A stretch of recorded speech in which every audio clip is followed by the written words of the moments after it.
تو اللہ رب العزت نے فرمایا کہ ہم جب بھی کسی کی طرف نبی یا اپنا پیغام بھیجتے ہیں پھر انہیں تنگی ترسی دے کر انہیں آزماتے ہیں، کہیں پلٹ آئے، اللہ اور اس کے رسول کی طرف پلٹ آئے۔ جب وہ نہیں پلٹتے ہیں پھر انہیں خوشحالی دے دی جاتی ہے، خوشحالیوں کے اندر وہ کھو جاتے ہیں، پھر اچانک پھر اللہ کی پکڑ ان پر آ جاتی ہے۔ اس حد تک خوشحالیاں عام ہو جاتی ہیں، وہ کہتے ہیں کہ یہ تنگی ترسی تو ہمارے آباء و اجداد نے بھی دیکھی ہے، اب بھی آ گئی تو کیا ہو گیا، لیکن وہ اللہ کے امتحانات ہوتے ہیں، پھر اللہ کی پکڑ اچانک آ جاتی ہے۔ ہمارے ساتھ بھی ایسے معاملے ہیں، تنگی ترسی آ جائے، ہم کہتے ہیں کہ یہ ہمارے آباء و اجداد پر بھی آتی رہی ہیں، دن آتے رہے، ہم پر بھی آ کے گزر جائیں گے۔ اللہ فرماتے ہیں کہ ایک نظام ہے کائنات میں، جب اس نظام کے اندر مداخلت کی جائے گی، اس نظام ہے اطاعت۔ آپ دیکھ لیجیے کائنات کی ہر چیز، آپ کی زمین کی فصلوں سے لے کر آسمان کے ستاروں، سورج چاند تک، ہر چیز اطاعت کے دھاگے میں جکڑا ہوا ہے۔ اللہ چاہتے ہیں انسان بھی شعور کے ساتھ اسی اطاعت کے دھاگے میں بندھ جائے۔ جس وقت یہ انسان اس سے بغاوت کا راستہ اختیار کرتا ہے تو پھر اللہ تنگی ترسی دے کر اپنے بندوں کو بتاتے ہیں کہ آؤ خیر کے راہی بن جاؤ۔ یہ تھے گزشتہ آیات۔ آج کا سبق آیت نمبر 96 سے شروع ہوتا ہے۔ فرمایا اعوذ باللہ من الشیطان الرجیم، اعوذ باللہ من الشیطان الرجیم، بسم اللہ الرحمن الرحیم، وَلَوْ أَنَّ أَهْلَ الْقُرَىٰ آمَنُوا وَاتَّقَوْا لَفَتَحْنَا عَلَيْهِمْ بَرَكَاتٍ مِّنَ السَّمَاءِ وَالْأَرْضِ وَلَٰكِن كَذَّبُوا فَأَخَذْنَاهُمْ بِمَا كَانُوا يَكْسِبُونَ أَفَأَمِنَ أَهْلُ الْقُرَىٰ أَن يَأْتِيَهُمْ بَأْسُنَا بَيَاتًا وَهُمْ نَائِمُونَ أَوَأَمِنَ أَهْلُ الْقُرَىٰ أَن يَأْتِيَهُمْ بَأْسُنَا ضُحًى وَهُمْ يَلْعَبُونَ أَفَأَمِنُوا مَكْرَ اللَّهِ فَلَا يَأْمَنُ مَكْرَ اللَّهِ إِلَّا الْقَوْمُ الْخَاسِرُونَ أَوَلَمْ يَهْدِ لِلَّذِينَ يَرِثُونَ الْأَرْضَ مِنْ بَعْدِ أَهْلِهَا أَن لَّوْ نَشَاءُ أَصَبْنَاهُمْ بِذُنُوبِهِمْ وَنَطْبَعُ عَلَىٰ قُلُوبِهِمْ فَهُمْ لَا يَسْمَعُونَ تِلْكَ الْقُرَىٰ نَقُصُّ عَلَيْكَ مِنْ أَنْبَائِهَا وَلَقَدْ جَاءَتْهُمْ رُسُلُهُم بِالْبَيِّنَاتِ فَمَا كَانُوا لِيُؤْمِنُوا بِمَا كَذَّبُوا مِنْ قَبْلُ كَذَلِكَ يَطْبَعُ اللَّهُ عَلَىٰ قُلُوبِ الْكَافِرِينَ۔ صدق اللہ۔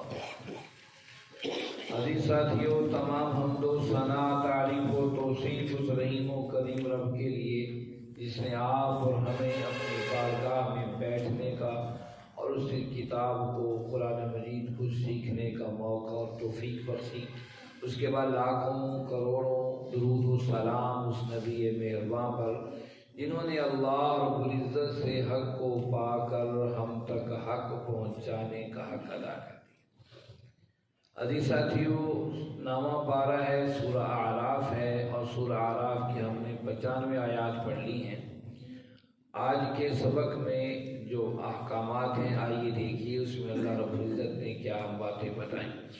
فرمایا اعوذ باللہ من الشیطان الرجیم ولو ان اہل القری، اور اگر یہ کہ اہل القری یہ بستیوں والے آمنو ایمان لے آتے، واتقوا اور تقوی اختیار کرتے، لفتحنا تو ہم یقیناً کھول دیتے علیہم ان پر برکات من السماء آسمانوں سے برکتوں کے دروازے، والارض اور زمین سے، ولیکن لیکن کذبوا انہوں نے جھٹلایا، فاخذناہم پس ہم نے انہیں پکڑ لیا، بما کانوا یکسبون جو کچھ وہ کر رہے تھے۔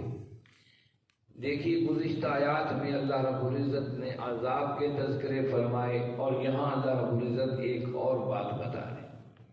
ان آیات کے اندر جوڑ دیکھیں کتنی مٹھاس ہے، یعنی کہ اللہ عذاب دے کر بھی راضی نہیں ہے۔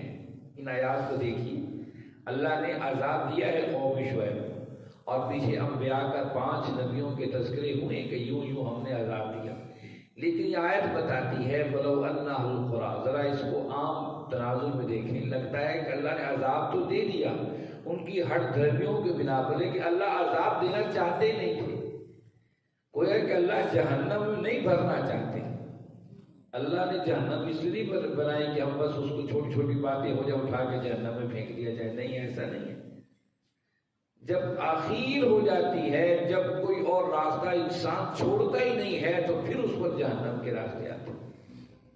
آپ محبت کا اندازہ لگائیے کہ عمر فاروق رضی اللہ عنہ گزر رہے ہیں اور ابو ہریرہ رضی اللہ عنہ نبی کریم صلی اللہ علیہ وسلم کی جوتی اٹھائے ہوئے ہیں، ہاتھ میں پکڑی ہوئی ہے اور ہاتھ بلند کیا ہوا ہے، اور اونچی اونچی آواز سے کوئی بات کر رہے ہیں۔ حضور جب نزدیک آئے تو آپ نے الفاظ سنے، ابو ہریرہ فرمایا سنو یہ جوتی میرے ہاتھ میں ہے، اس جوتی کو تم پہچانتے ہو، یہ محمد کریم صلی اللہ علیہ وسلم کی جوتی ہے، اور میں تمہیں حضور کا فرمان سنا رہا ہوں، قل لا الہ الا اللہ، جس نے لا الہ الا اللہ کہہ دیا وہ جنت میں داخل ہو جائے گا۔ کمال دیکھیے، محبت کا انداز دیکھیے، چیخ رہے ہیں ابو ہریرہ کہ سنو سنو سنو، کیا کرتے ہو، لا الہ الا اللہ کہہ دو تم جنت میں داخل ہو جاؤ گے، میں حضور کا فرمان تمہیں سنا رہا ہوں۔ حضرت عمر گزرے تو آپ نے دھکا دیا کہ ابو ہریرہ ہوش میں ہو؟ حضرت عمر بھاگے آئے، یا رسول اللہ صلی اللہ علیہ وسلم، تمہیں مجھے دھکا دیا، میں آپ کا فرمان سنا رہا تھا۔ حضرت عمر نے فرمایا یا رسول اللہ صلی اللہ علیہ وسلم، اگر اسی بات پر لوگ رہے تو عمل تو چھوڑ دیں گے، لا الہ الا اللہ یہ کہیں گے اور سمجھیں کہ ہم نے بہت کر لیا۔ آپ صلی اللہ علیہ وسلم نے فرمایا عمل کی بھی دعوت ہو، عمل ایمان اور عمل تو لازمی چیزیں ہیں، اس کے بغیر ممکن نہیں ہے معاملہ۔ تو بات یہ اصل چیز تو یہی ہے جس کا اظہار کہیں نہ کہیں سے ہو گیا کہ لا الہ الا اللہ کہنے والا جنت میں داخل تو ہوگا، لیکن لا الہ الا اللہ پر یقین کرنے والا، لا الہ الا اللہ زبان سے ادا نہیں کرنا، یقین کرنا اللہ کے علاوہ کوئی الہ نہیں ہے، اس کو یقین کے ساتھ اگر ہم ادا کرتے ہیں۔ یہ ایک ہی جملہ تھا جو ابو جہل نہیں مان رہا تھا، کہتا تھا میں نہیں مانتا، کیونکہ لا الہ الا اللہ ماننے کے بعد مجھے اپنی پوری زندگی کا سٹیٹس چینج کرنا پڑے گا، مجھے پوری زندگی کے صبح اور شام چینج کرنے پڑیں گے۔ اگر آج کے دور میں ابو جہل ہوتا تو کہتا کیسی زبردست بات تھی، میں ایسی بھلیکھے میں پڑا رہا، کلمہ ہی لا الہ الا اللہ تو کہنا تھا تو میرے معاملے سیدھے ہو جاتے۔ تو بات یہ ہے کہ جنت تو ہے آسان، لیکن ہم ان آسانیوں کو چھوڑ کر سختیوں اور غلط راستوں کی طرف بڑی تیزی سے بھاگتے ہیں۔ شیطان نے وعدہ کر رکھا ہے، یہاں بھی سارے عذاب کا تذکرہ کر کے بڑی پیاری بات کی، وَلَوْ أَنَّ أَهْلَ الْقُرَىٰ، اوہو اگر یہ بستیاں والے آمنوا ایمان لے آتے، واتقوا اور ڈر جاتے، تقوی اختیار کرتے، پرہیزگاری اختیار کرتے۔ پرہیزگاری کا کیا معنی ہے کہ پرہیز کرنا، سیدھی سی بات ہے۔ ڈاکٹر بتاتا ہے کہ میاں تمہیں یہ دل کی تکلیف ہے، ان چیزوں سے پرہیز کرو۔ مریض کہیں بھی جاتا ہے تو 7 دوائیوں کا اپنا پیکٹ ساتھ رکھتا ہے، کہتا ہے بھائی کوئی ڈاکٹر نے چیز منع کر رکھی، اور اگر وہ غلطی سے کھا لے تو پھر دماغ میں سوچتا رہتا ہے کہ اب اس کا رد عمل کیا ہونے والا ہے۔ یہ ہے پرہیزگاری۔ اس پرہیزگاری کو رب کے ساتھ اگر ہم جوڑ دیں کہ جس چیز نے رب نے منع کیا ہے ہمیں اس سے پرہیز کرنا ہے، جس کا حکم دیا ہے وہ ہمیں کرنا ہے۔ یہ فرمایا آمنوا واتقوا، اگر ایمان لے آتے وہ پرہیز اختیار کرتے جو اللہ نے بتایا، یہ دو کام کرتے لفتحنا علیہم برکات من السماء، ہم آسمان کے دروازے کھول دیتے اور آسمان سے رحمت کی برکھا برستی، بارش برستی، والارض اور زمین سونا اگلتی، یہ کام ہوتے۔ ولیکن کذبوا، لیکن جو جھٹلایا انکار کیا، فاخذناہم بما کانوا یکسبون، پھر ہم نے پکڑ لیا ان کو، پھر سزا دے دی۔ آپ دیکھیے اس عرب کی سرزمین پر جہاں قرآن اتر رہا ہے اس کی تاریخ اٹھا کے دیکھ لیجیے۔ اس عرب ریگزار میں سوائے مٹی، دھوڑ اور ریت کے کچھ نہیں تھا، کچھ نہیں تھا کہ لوگ سفر کرتے منہ چھپا کر چلتے تھے کہ کہیں ریت سے ان کی آنکھیں اور وہ سارے جو ہے جسم کے اعضاء نہ تباہ ہو جائیں، جانور نہ ان کے مر جائیں۔ اس خوف کے عالم میں عرب کی زندگی گزر رہی تھی۔ لیکن دیکھیے اسلام آیا، اسلام آنے کے بعد وہ دور آیا اس وقت لوگ زکوٰۃ دینے والے تو تھے، لینے والا کوئی نہیں تھا۔ یہ کیا تھی کہ وہ جو احکامات آئے اور ایمان مضبوط ہوا اور ڈر رہا کہ اگر فرات کے کنارے پیاسا کتا بھی مر گیا تو حکمران سے پوچھ ہوگی۔ اس تقوی اور ڈر نے اور ایمان اور صالحیت نے اسی عرب کے سرزمین کو سونا بنا کر رکھ دیا۔ کیا زبردست نظام ہے! اللہ نے احکامات بھی اتارے، آیات بھی اتاری اور پوری دنیا کے سامنے کی تجربہ بھی رکھ دی۔ دیکھو تو صحیح، وہی عرب تھا یا رومن امپائر اور ایران کے حکمران یہ دنیا کو فتح کرنا چاہتے تھے، لیکن جب عرب ریگزاروں کے پاس پہنچتے اور شام سے آگے بڑھنے لگتے تو گھوڑوں کی طرح کھینچ لیتے، آگے تو ریگزار ہی ریگزار ہے اور ریت کی طرح کھردرے انسان وہاں پر بستے ہیں۔ انہیں نہ حکمران کی قدر ہے، نہ دنیا کے طور طریقوں کی قدر ہے، کوئی ان کے پاس دنیا کا کوئی جدید نظام اور زندگی کے گزارنے کا طریقہ تک نہیں، اور فصلیں وہاں اگتی نہیں ہیں۔ وہاں پر کون حکمرانی کے اور اپنی فوجوں کو بھیج کر وہاں پر نظام لے کر آئے گا؟ لیکن محمد صلی اللہ علیہ وسلم جب دین آیا اور نظام آیا، کیسا نظام ہے کہ آج بھی پوری دنیا دیکھتی ہے کہ وہی عرب کا خطہ سب سے بہترین مال و دولت سے آراستہ ہے۔ یہ کیوں تباہیاں کبھی فلسطین اور کبھی سارے سلسلے کیوں کر رکھے ہیں؟ یہ تباہیاں کیوں پھیلی ہوئی کہ وہ جو دولت اس عرب کے خطے کے اندر موجود ہے وہ ایک جگہ مرتکز نہ ہو، وہ تقسیم ہوتی رہے۔ اگر یہ مرتکز ہو اکٹھی ہوگی دولت پھر دنیا کے بڑے بڑے خداؤں کے مقابل طاقت اور قوت مل جائے گی اہل ایمان کو۔ یہ تقسیم در تقسیم اس قوم کو، عرب کے قوم کو کر دیا تاکہ دوبارہ اکٹھی نہ ہو سکے۔ 22 ممالک سے زیادہ ملک ہیں عرب، جو کہ زمانے میں ایک خطہ ہوتا تھا، ان کو 22 ٹکڑوں میں تقسیم کر کے دشمن نے کیا کمال کیا ہے۔ کیا وہاں پر کیا حالات ہے؟ وہی متغیر حالات ہوتی جا رہی۔ اللہ فرمایا اگر یہ بستے والے ایمان لے آتے، واتقوا، پرہیز اختیار کرتے، پھر لوگ دیکھتے کیسے آسمانوں سے میگھ برستا ہے، زمین کیسے اپنے فصلوں کو اگاتی ہے، کیسی خوشحالیاں آتی ہے۔ لیکن ہماری پکڑ تو جب آتی ہے جب وہ تمام ہدایت کے رستوں کو چھوڑ کر اپنی مرضی کی زندگی، یکسبون کا لفظ بتاتا ہے اپنی مرضی کی راستے پر چل پڑتے ہیں، تو پھر اللہ کا عذاب۔ آفا آمینہ، کیا یہ بے خوف ہو گئے اہل القریٰ، بستیوں والے، ان یاتیہم، کہ آ جائے ان پر باسنا، ہمارا شدید عذاب، بیاتن، رات کے اندھیرے میں، وہم نائمون، اور وہ سوتے ہوں۔ اللہ نے کہا کیسے بے خوف ہو گئے کہ رب اور مالک سے بے خوف ہو گئے، جس نے بنایا انہیں انسان بنایا، اس سے بے خوف ہو گئے۔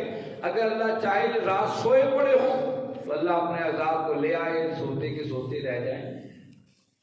ویسے یہ عذاب نہیں ہے، لیکن ہم دیکھتے ہیں تجربہ، جو سوئے بعد صبح اٹھ ہی نہیں سکتے، اس کی زندگی وہی اختتام ہو گیا۔ اللہ کہتے ہیں پوری پوری بستیوں کا ہم نے ایسے ہی سلا دیا۔ او امن اہل القریٰ، یا بستیوں والے بے خوف ہو گئے، ان یاتیہم، کہ ان کے پاس آ جائے، باسنا، ہمارا شدید سخت عذاب، ضحیٰ، دن کے اجالے میں، وہم یلعبون، اور وہ کھیلتے ہیں۔ یعنی کھیل کود میں ایسے مصروف ہو گئے، کوئی ڈر ہی ختم ہو گیا کہ اللہ اور اس کا رسول بھی ہے، اس کے پیغام اور احکامات بھی ہم نے دیکھ نہیں لیا۔ پورے دنیا، پورا ملک کے پاکستان ٹی وی کے سامنے بیٹھا ہے، جناب کرکٹ میچ شروع ہے۔ پاکستان کی تو خیر یہیں پر ہی کام تمام ہو گیا۔ اور جو انڈیا ٹرافی جیتا، سب نے دیکھا کہ جو میزبان ملک ہے اس کو کسی نے کرسی پہ بیٹھنے نہیں دیا، جو میزبان ہے، خرچہ کر رہا ہے، اس کو بھی سٹیج پر آ کے بٹھا دو۔ اور ہمارے وزیر جو تھے وہ یہیں سے جواب دے گئے ہم تو بیمار ہیں۔ یہاں ہم نے تماشا دیکھ نہیں لیا کہ کھیل کود میں ایسے مصروف، ایسے غرق، اور پھر دنیا نے منہ میں تماچے دے مارے، اور پھر بھی ہم اندھے آنکھیں پٹی باندھے اسی کے بھی دوڑ رہے ہیں۔ کیوں؟ اسے پوچھا بھی کیا ہے تمہارا، ہے اتنا پیسہ خرچ کر دے؟ کہا اس سے بہت کچھ کما رہے، زر مبادرہ۔ او اللہ کے بندو، زکوٰۃ کے نظام کو لے آؤ اور سود کو ختم کر ڈالو، اللہ کی طرف سے کہاں سے برکتیں آ جائیں گی تم خود شعور نہیں کر سکو گے۔ اور پھر یہ نہیں ہے، ماضی اس بات پر گواہ ہے، ماضی کی حکومتیں گواہ ہیں، جہاں پر نظام زکوٰۃ رہا اور سود کے خاتمہ رہا، وہ بستیاں، وہ ریاستیں خوشحالی سے پنپ اٹھی ہیں۔ جب اللہ اور اس کے رسول صلی اللہ علیہ وسلم کے راستوں کو چھوڑ کر اور راستے خوشحالی کے تلاش کیے جاتے ہیں، جوتے بھی پڑتے ہیں اوپر، اور پھر اس کا رزلٹ بھی کوئی نظر نہیں آتا۔ کوئی حالت دیکھ لی، ہم اپنے آپ کو ملاتے یورپ اور مغرب کے سب، وہ کما رہے ہم بھی کمائیں، عجیب اتفاق ہے۔ ہم حیران ہوتے، یاد رکھیے کفار ہو سکتا ہے کسی بھی راستے سے دنیا کی کامیابی سمیٹ لیں، لیکن اس امت کے لیے قول فیصل رب کا قرآن اور آمنہ کے در یتیم جناب احمد مجتبی محمد مصطفیٰ صلی اللہ علیہ وسلم کا فرمان ہے۔ کیوں ہے؟ اس لیے کہ اس امت کو آخرت میں خیر ملنی ہے، دنیا میں بھی خیر اور آخرت میں بھی خیر اللہ نے دینی ہے۔ جب کسی کو اتنی سہولتیں مل رہی ہوں تو اللہ نے اس کے لیے قوانین بھی تو بنا دیے ہیں۔ جن کو دنیا میں سب کچھ مل جانا ہے ان کو اللہ کہہ رہا ہے ٹھیک ہے، جو مرضی کلا بازیاں اور جو ہے وہ کھاتے رہو۔ اس امت کے لیے وہ کلا بازیاں نہیں ہے یورپ اور مغرب کھائے، اس کے لیے وہی نظام ہے جو اللہ اور اس کے رسول صلی اللہ علیہ وسلم نے طے کر دیا۔ فرمایا اب امین اہل القری، کیا یہ بستیوں والے ایسے بے خوف ہو گئے کہ یاتیہم باسنا، کہ ہمارا عذاب ان پر آ جائے، ضحن دن کے اجالے میں، وہ ہم یلعبون، وہ کھیل کود کے اندر مصروف ہو۔ کیسے واقعی آج ہم بے خوف ہوتے جا رہے ہیں۔ افامنوا مکر اللہ، بس ایمان لے آؤ مکر اللہ، اللہ کی تدبیر پر، فلا یأمن مکر اللہ، اور اللہ کی تدبیر جو ہے اس سے بے خوف نہ ہو جاؤ، الا القوم الخاسرون، جو ناکام لوگ ہیں وہی اس کی تدبیر سے بے خوف ہوتے ہیں۔ اولم یہد للذین یرثون الارض من بعد اہلها، کیا تم دیکھتے نہیں ہو کہ اس نے رہنمائی کی اور لیڈرشپ دی، تمہیں وارث بنایا زمین کا، من بعد اہلها، وہ جو پہلے تھے ان کے بعد، اللہ نشاء اصبناہم بذنوبہم، اور اللہ ہم چاہیں تو انہیں پکڑ لیں ان کے گناہوں کے سبب، وَنَطْبَعُ عَلَىٰ قُلُوبِهِمْ فَهُمْ لَا يَسْمَعُونَ، لیکن ہم نے ان کے دلوں پر مہریں لگا دی ہیں، لا يسمعون، وہ سنتے نہیں ہیں۔ ہم پکڑ نہیں رہے، قرآن اتنا ہم پکڑ نہیں رہے، لیکن ہم نے مہریں لگا دی ہیں دل پر۔ مہر لگانے کا مطلب کیا ہے؟ انہیں سمجھ نہیں آ رہی ہم کس راستے پر چلنا چاہتے ہیں، ہمیں کہاں جانا ہے اور کہاں نہیں، سمجھ نہیں آ رہی۔ آج دیکھیے کیا سمجھ آ رہی، کوئی سمجھ نہیں آ رہی۔ خود کش حملہ کرنے والے بھی کلمہ گو، جن پر حملہ ہو رہا ہے وہ بھی کلمہ گو۔ نہ مارنے والے کو پتہ چل رہا ہے کہ میں کیا کر رہا ہوں، نہ مرنے والوں کو پتہ چل رہا ہے میں کیوں مارا جا رہا ہوں۔ ایک عجیب کیفیت سی پیدا ہو گئی ہے، اور یہ کیفیتیں یہ اس جگہ پہ نہیں، ہر معاملے میں ہماری کیفیتیں ہیں۔ ہمیں اچھائی برائی پتہ لگ رہی ہے کہ یہ اچھا راستہ ہے، لیکن دل پر ایسی مہریں لگ چکی۔ اب دیکھیں اچھا راستہ تو ہے، پارلیمنٹ کا اجلاس ہو، اسمبلیوں کا اجلاس ہو، کوئی پروگرام ہو، ہم اس کا آغاز تلاوت قرآن پاک سے کرتے ہیں۔ اس کا مطلب یہ ہے کہ ہم سمجھتے ہیں قرآن ایک طاقت اور قوت کا نام ہے، لیکن عملی طور پر اس قرآن کی کیا حیثیت ہمارے مجموعی طور پر زندگیوں میں ہے وہ آپ ہم سب جانتے ہیں۔ اللہ کہتے ہیں کہ یہ مہریں ہم نے لگا دی، چاہیں تو انہیں پکڑ لیں، لیکن دل پر مہریں لگا دی ہیں۔ تلک القریٰ نقص علیک، یہ وہ بستیاں ہیں، نقص علیک، میرے محبوب نبی کریم صلی اللہ علیہ وسلم، اس کے کچھ قصے آپ کے سامنے بتا دیے، من انبائہم، ان کی خبریں بتا دی، وَلَقَدْ جَاءَتْهُمْ رُسُلُهُمْ، یقیناً ان کے پاس ان کی طرف رسول آئے، بالبینات، کھلی نشانیاں لے کر، فَمَا كَانُوا لِيُؤْمِنُوا بِمَا كَذَّبُوا مِن قَبْلُ، اور نہ ہو جائیں ان لوگوں کی طرح جس سے پہلے جھٹلایا تھا، ایمان والوں کی طرح ایمان والوں نے، کذالک، اسی طریقے سے، یطبع اللہ علی قلوب الکافرین، اللہ دلوں پر کافروں کے مہر لگا دیتا ہے۔ اللہ رب العزت نے فرمایا کہ مومن تھے، ایمان والے تھے، لیکن کیا ہو گیا؟ ان لوگوں نے پھر جو اپنی زندگی سے ان کے انکار کر دیا۔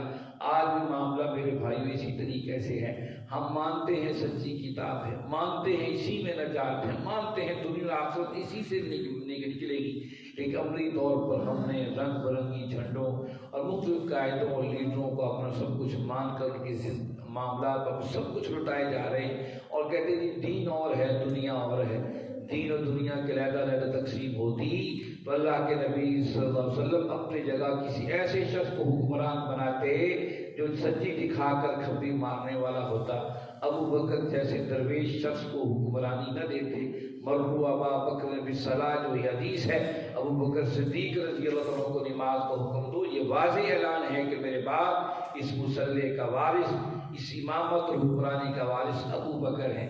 پھر عمر آئے, پھر عثمان آئے, پھر علی آئے. کیسے درویش اور کیسے زبردست انسان تھے. لوگوں نے حکومتیں کی اور ایسی زبردست حکومتیں کی. آج تک حکومت کی حکومتوں کو خلافت راشدہ کہتے ہیں. ان کی حکومت کے اندر امن اور سکون ایسا بھر گیا. آج تک یہ امت مسلمہ جب بھی نظام کی تبدیلی کی بات کرتی ہے خلافت راشدہ کا نام لیتی ہے. آنکھیں پلٹ کر انہی کے نظام کو دیکھ کر مطمئن ہوتی ہے. ان درویشوں نے مطمئن زندگی دنیا انسانیت کو دی, مطمئن حکومتیں دی, مطمئن نظام دیا. آج ہم سمجھ رہے ہیں کہ ہم مطمئن ہو جائیں گے اپنے نظاموں سے. قطعاً ایسا نہیں ہے. اللہ نے قول فیصل اپنے قرآن کی شکل میں اور اپنے محبوب نبی کریم صلی اللہ علیہ وسلم کے فرمان کی شکل میں دے کر اس امت کو بتا دی یہی نجات کا راستہ ہے. اللہ رب العزت سے دعا ہے اللہ رب العزت آپ اور ہم سب کو سمجھنے اور اس پر عمل کرنے کی توفیق عطا فرمائیں. وآخر دعوانا الحمد للہ رب العالمین والصلاة والسلام علی سید المرسلین.